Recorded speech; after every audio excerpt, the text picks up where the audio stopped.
What is up, YouTube? My name is Eben, and this is The Edge. And as we get ready for our last run of tournaments in the tournament season leading up to Nationals, I wanted to kind of look at a card that really deserves a lot more attention than it's been getting. I would have thought this would have been a knee-jerk in every deck, but apparently it's not necessarily.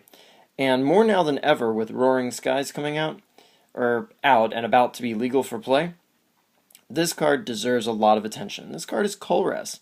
It's an excellent supporter. It's not the kind of thing you necessarily run four of in a deck, but it's definitely something you should consider for at least one, maybe two slots in your deck. For those who don't know, it's a Team Plasma card. You shuffle your hands into your deck, and then you draw cards equal to the number of benched Pokemon, both sides put together, mind you. So if you've got 3 benched Pokemon and your opponent has 4, that means you get to draw 7 with Colress. So Colress can, under moderate circumstances, not even full benches necessarily, easily draw you as many cards as, say, Professor Juniper. Now, in the first turn or two of the game, this guy is not going to be nearly as useful as, say, N or Professor Juniper or Shauna or maybe Professor Birch's Observations, though that card's kind of debatable. Because if you're looking for Pokemon and you've only got, say, 1 or 2, then your opponent may not have that many either, and this card could be fairly unuseful. That's part of the reason I don't recommend running a whole lot of them. But like I say, at 1 or 2 copies, it's almost mandatory these days. First of all, you have to consider that there are cards like Versus Seeker in the format. So your 1 copy of Colress, early game you don't necessarily use it very much, but then late in the game you use Versus Seeker to bring it back from your discard pile and do a very big, very powerful draw to hit the answers you need. That's kind of the idea behind Colress.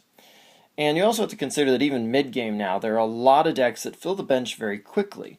I mean, there are decks like Mega Gardevoir, for example, that fill up the bench very, very quickly to make things happen. You've got to consider they've got to have at least one Gardevoir, Mega Gardevoir building up, probably a second one they've laid down just to make sure.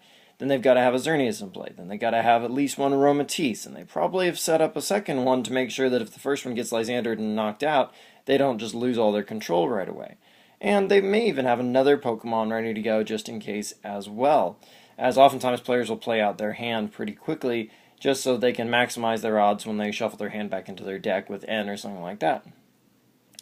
And of course, cards like Pokemon Fan Club are not unheard of, that quickly and easily get basic Pokemon. If your deck runs this card, it encourages you that much more to run Colress because you'll be increasing your own bench, which is something you can control. Lots of decks like to fill up their bench. Decks like Bronzong, for example, also like to fill up their bench. So you yourself can easily contribute to your own Colress. So even if your opponent tries to, say, play fewer Pokemon to their bench to prevent your Colress from doing something, which they pretty much never will, but even if they did that, and say they've only got maybe 2 benched Pokemon, you can still load up your own bench with 5, and that's still 7 with Colress.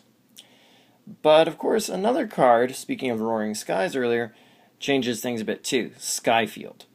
This card is going to see some play. One of the new meta decks is definitely going to be Rayquaza. Mega Rayquaza, and the colorless Mega Rayquaza likes to use Skyfield. And that means they're going to be filling their bench very, very quickly, because that's how they score one-hit KOs. But that also means that for that deck, or decks that expect to play against it, which is pretty much everybody, Colress is going to be very powerful. Just in test playing, I've already used Colress to draw more than 10 cards at one shot. That's right, I Colressed for 13. And actually, with Skyfield, I could Colress for as much as 16 cards. That's pretty powerful. And late in the game, when you must have certain answers to make sure your turn goes correctly, drawing that deep, well, that's something that you really, really need. And virtually no other card in the game can offer to draw quite as much as Colress can. So, if you're not running it at regionals this weekend or next weekend, I strongly advise you consider Colress, because pretty much he's almost always going to help you, and for a card who draws you deeply, he doesn't necessarily threaten a deck out because he shuffles your hand back into your deck, so he makes the math a little easier there. So anyway, until next time, like, comment, subscribe, follow me on Twitter, and I will be back with you tomorrow for more Pokemon content.